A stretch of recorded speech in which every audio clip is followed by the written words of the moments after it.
नमः श्रीवर्धमानाय निर्धूतकलिलात्मने सालोकानां त्रिलोकानां यद्विद्या दर्पणायते यद्विद्या दर्पणायते। अनंतों मुख से गुरुवर के गुणों को गा नहीं सकते। जहाँ गुरुदेव पहुँचे हैं वहाँ हम जा नहीं सकते। कि खुश हो दिल गुरु ने हाथ अपना रख दिया जिस पे। कि खुश हो दिल गुरु ने हाथ अपना रख दिया जिस पे। हजारों गर्दिशों में भी वो ठोकर खा नहीं सकते। हजारों गर्दिशों में भी वो ठोकर खा नहीं सकते। देवाधिदेव गजराज श्री महावीर भगवान की, श्री 24 तीर्थंकर भगवान की, परम पूज्य मुनि कुंजर ज्येष्ठाचार्य श्री आदि सागर आचार्य महावीर कीर्ति जी आचार्य विमल सागर जी महाराज की, युग श्रेष्ठ तपस्वी सम्राट आचार्य श्री सन्मति सागर जी महाराज की, परम पूज्य चर्या चक्रवर्ती मम दिव्य शक्ति गुरु श्रेष्ठ चर्या चक्रवर्ती आचार्य भगवान श्री सुनील सागर जी गुरुदेव की, आरिका माशी सुदृढ़मती माता जी की। आचार्य भगवान अपनी मंगलमय देशना में बहुत सुंदर एक बात बताते हुए ये कहते हैं कि व्यक्ति संसार में बहुत प्रकार से दुखी है, लेकिन फिर भी उसे संसार ही रुचता है।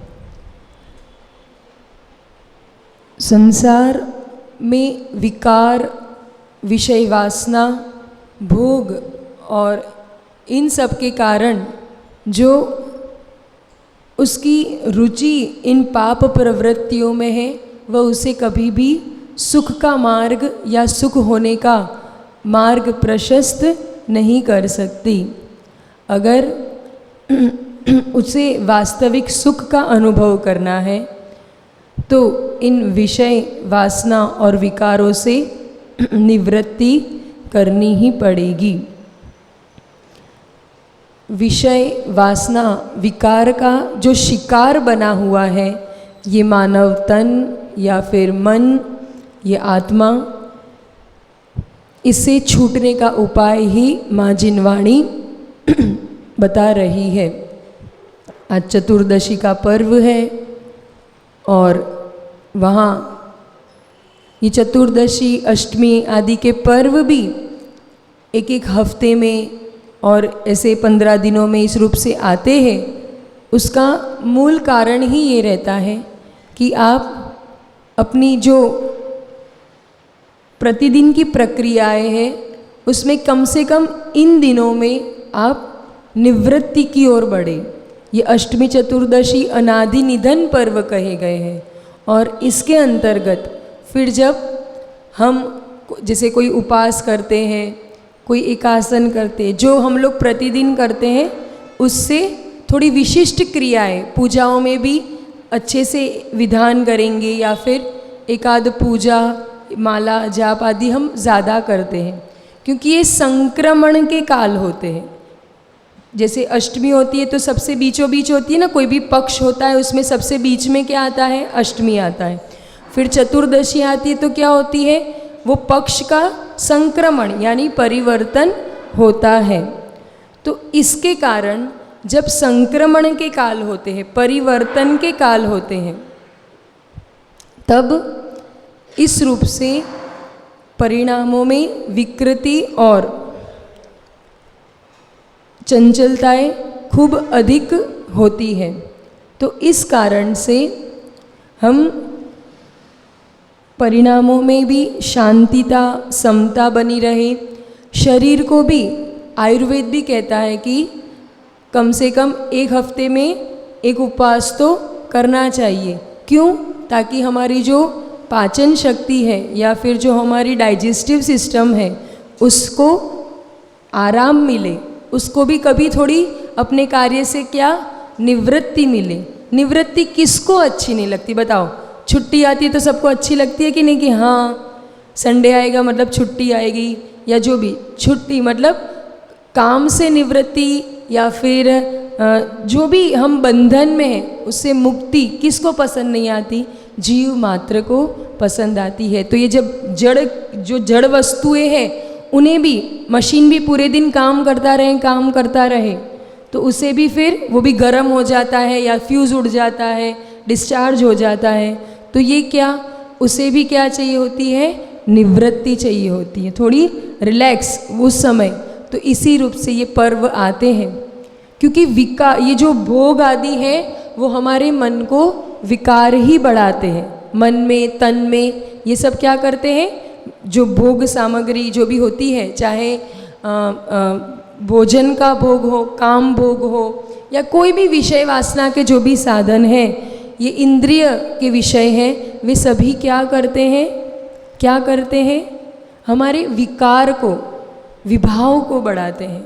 विकार और विभाव, विकार मानी वही कषाय वृत्ति मन में, जैसे आप लोग आज के नाम दे दोगे तो विकार किसे कहेंगे आज की परिभाषा में? डिप्रेशन, फिर एंजाइटी, प्रेशर, टेंशन, बीपी, ये डायबिटीज़, ये सभी भी रोग किस कारण से होते हैं? किस कारण से? जब शरीर में विकार बढ़ते हैं। और शरीर में विकार कब बढ़ते हैं? जब मन विकृत होता है ना। और मन की विकृति मुख्य रूप से आधारित है हमारे भोजन पर। भोजन कैसा लिया जाता है और वो भोजन जिस रूप से लिया जाता है वैसे ही परिणाम बनते हैं।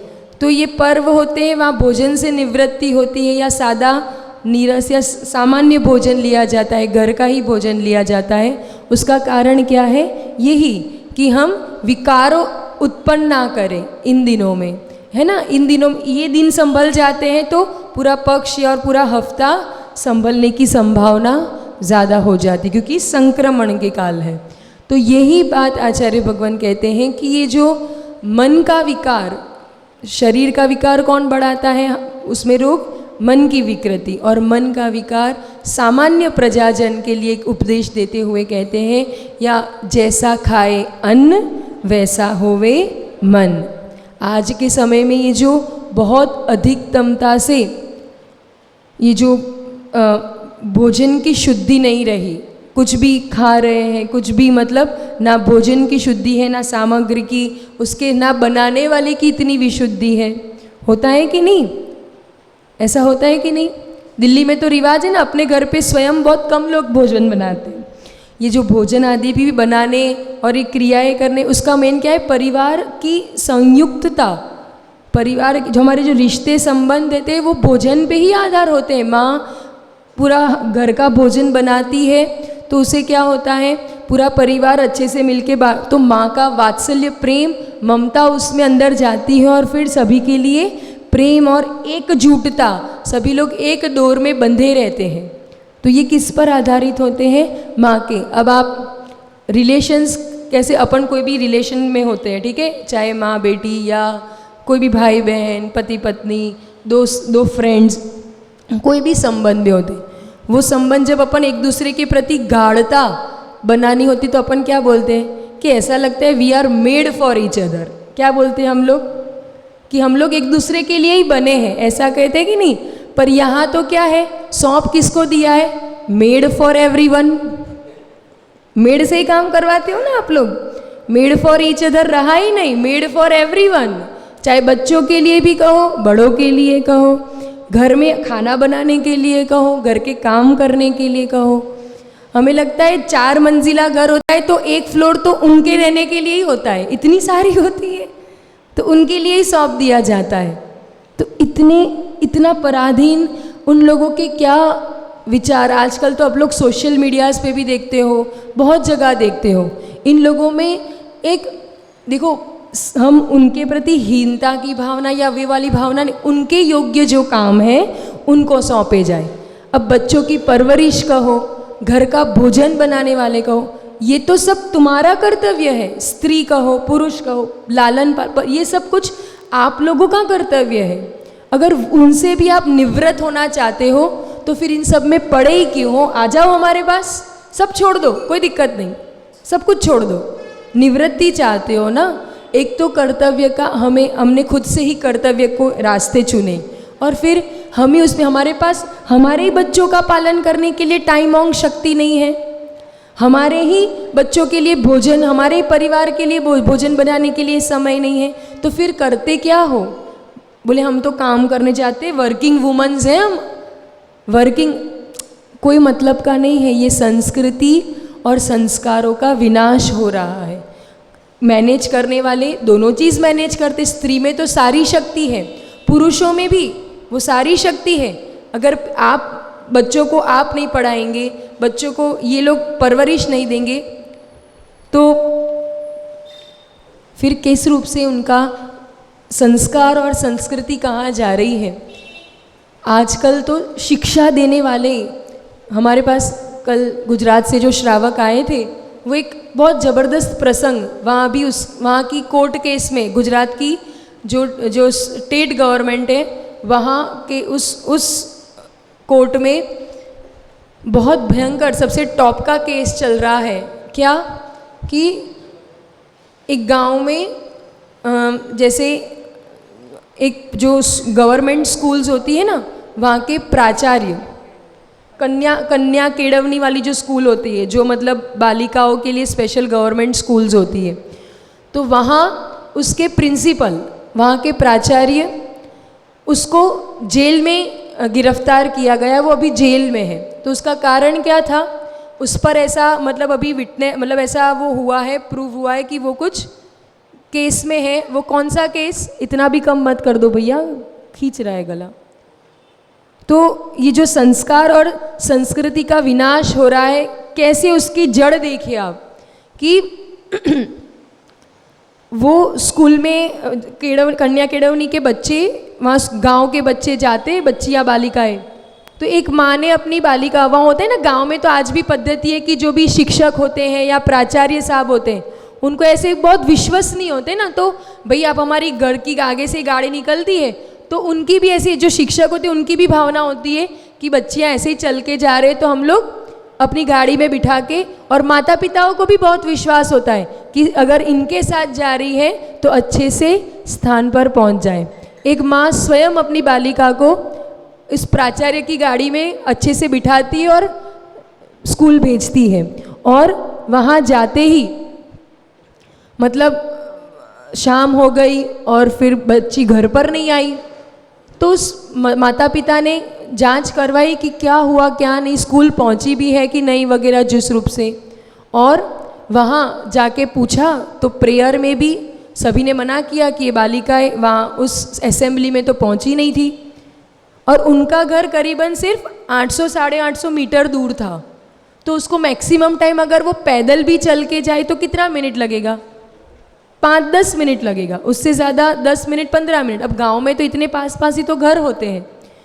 सब कुछ जांचबीन कराई, लेकिन कितना भयंकर, फिर पुलिस रिपोर्ट लिखवाई वगैरह, और उसमें जब चेक किया, कितनी हाई लेवल का चेकिंग, और तब जाके पता चला कि उस बालिका को वहाँ से वहाँ मतलब वो लास्ट में वही प्रूव्ड हुआ कि वो माँ ने कहा मैंने तो लास्ट में प्रिंसिपल साहब के पास ही भिजवाई थी।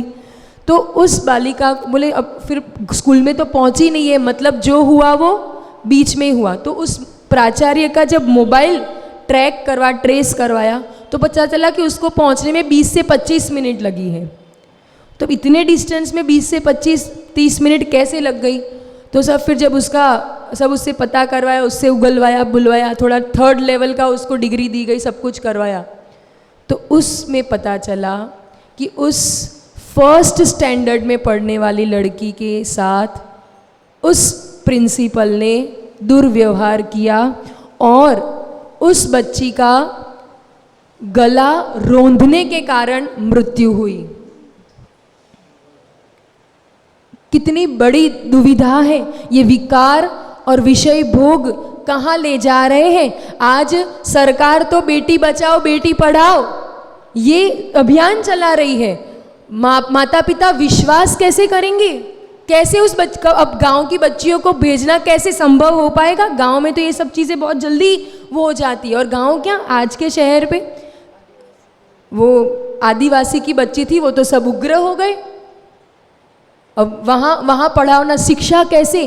और सबसे बड़ी बात, चलो उन लोगों की मेंटालिटी जाने दो, हम तो ये कहेंगे जो बच्चे, जो शिक्षक, जो प्राचार्य, जिनके प्रति मतलब जो शिक्षक 100 मतलब क्या कहते हैं, हजारों डॉक्टर, हजारों IAS, हजारों वो सब इतनी बड़ी इतने अच्छे सुसंस्कारित और शिक्षित वो शिक्षक जिसे तैयार कर सकता है, क्या आज की संस्कृति में और आज के सरकार में ये नाम भी आएंगे कि एक शिक्षक 1000 ऐसे गुंडों को तैयार कर रहा है? ये भी नाम आएगा क्या? कलकत्ता केस में क्या हो गया? जो डॉक्टर प्रिंसिपल ही तो था उसमें, मूल भी जब आगे जांच हुई तो मेन कारण कौन था? वो जो उसमें वो प्रिंसिपल ही था, जो शिक्षाओं का संचालन करने वाला, शिक्षा का वो करने वाला। अगर वो ही ये सब करने लगेगा तो आगे शिक्षा और संस्कार क्या बच्चों को दिए जाएंगे? ऐसा होता है ना, शिक्षक तो इन सबको तैयार करता है, 100 डॉक्टर बनाता है, IAS नेता सबको तैयार करने वाला होता है। समृद्ध और संस्कार समाज को नींव रखने वाला कौन होता है? शिक्षक होता है, क्योंकि बच्चों को वो टैकल करता है। और वो आज ये विकृति करेगा तो क्या दुर्दशा समाज की, परिवार की और देश की होगी, बताओ। ये सब भोजन की विकृति, समझ में आ रहा है कुछ? जो डॉक्टर्स यहाँ जो सुन रहे, बड़ी जो इंस्टीट्यूशंस है, बड़ी जो ये जो कॉलेजेस है, वहाँ क्या डॉक्टर्स आदि की पढ़ाई करने के लिए बच्चे जाते हैं, वहाँ क्या किया जाता है? वहाँ क्या किया जाता है? मांसाहार परोसा जा रहा है। जो बच्चे, जो डॉक्टर जीवन दान देने वाला है आगे चल के, क्या वो जीवों की हत्या करके किसी को जीवन दान के संस्कार बना पाएगा? पैसे लूटने के ही संस्कार आएंगे। फिर किसी जीवों की हिंसा करने के साथ आप जीवों की रक्षा, कभी भी वो संकल्प, संस्कार और ये जो क्या सब दिए जा रहे हैं, मिक्स वेज नॉन वेज, ये सब मांसाहार परोसा जा रहा है, जहाँ बच्चों को शिक्षा काल में, ये संस्कृति हमारे देश की नहीं है। सरकार को भी जागना पड़ेगा, और हम सभी जो हम पढ़ने जा रहे हैं उन बच्चों को शाकाहार की डिमांड रखनी पड़ेगी। आप ही जैन बच्चे भी वहाँ मांसाहार का भोजन किस मिक्स मैस में कहो, चलो बच्चे जैन फूड लेते हो नहीं लेते हो अलग बात है, लेकिन कम से कम शुद्ध शाकाहारी भोजन तो मिले उनको, फिर जैन फूड की अपील रखो। भगवान महावीर का निर्वाण उत्सव चल रहा है, 2550वां निर्वाण उत्सव चल रहा है। पुरुषार्थ करने वाले बहुत कुछ कर सकते हैं और किया है। गुजरात में ही बहुत सुंदर, चाहे हम तो कहेंगे किसी भी संप्रदाय ने, श्वेतांबर संप्रदाय का हो या किसी भी संप्रदाय ने, बहुत अच्छा एक अभियान चालू किया। उन्होंने क्या किया, गवर्नमेंट से अपील करके पूरे गुजरात की सारी गवर्नमेंट स्कूल्स है, वहाँ 2550 निर्वाण महोत्सव के उपलक्ष्य में भगवान महावीर के सिद्धांतों पर निबंध लेखन प्रतियोगिता आयोजित की, और कंपलसरी सारे गवर्नमेंट स्कूल में ये अपील करो, सभी स्कूलों में ये चीज़ कंपलसरी करवाई। बताओ आप, क्या पुरुषार्थ रहा हमारा दिगंबर जैन समाज का? केवल झगड़े, पंथवाद, ये विकृति हो रही है, संतवाद, पंथवाद। इसी चक्कर में हम अपनी संस्कृति को विनाश कर रहे हैं, संस्कारों को विनिष्ट कर रहे हैं।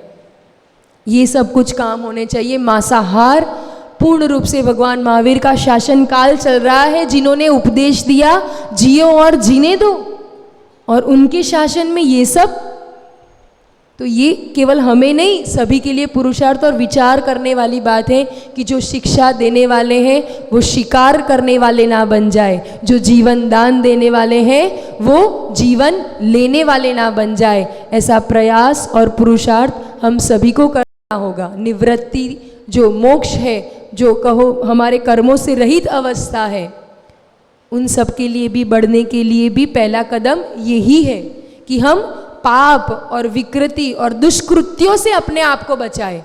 अगर इन सब चीज़ों से बचा लेंगे तब तो जाके मन शुभ उपयोग में, शुद्ध आचरण में लगेगा। सोचो उस माँ की, है ना, क्या हालत हुई होगी और माँ की क्या दशा। आज हर माँ को, हर पिता को ये विचारने का प्रश्न है। आगे इन सब चीज़ों पर हम विचार करेंगे ही करेंगे और निश्चित इसका पुरुषार्थ भी करेंगे। हम और आप ऐसे तन मन की शुद्धि के लिए, ऐसे भोजन की शुद्धि, मन के विचारों की शुद्धि और आचरण की शुद्धि करें, ताकि हमारा देश, समाज और परिवार सुख शांति समृद्धि की ओर बढ़ता रहे। इसी दिव्य मंगल भावना के साथ जय बोले परम पूज्य आचार्य भगवान श्री सुनील सागर जी गुरुदेव की।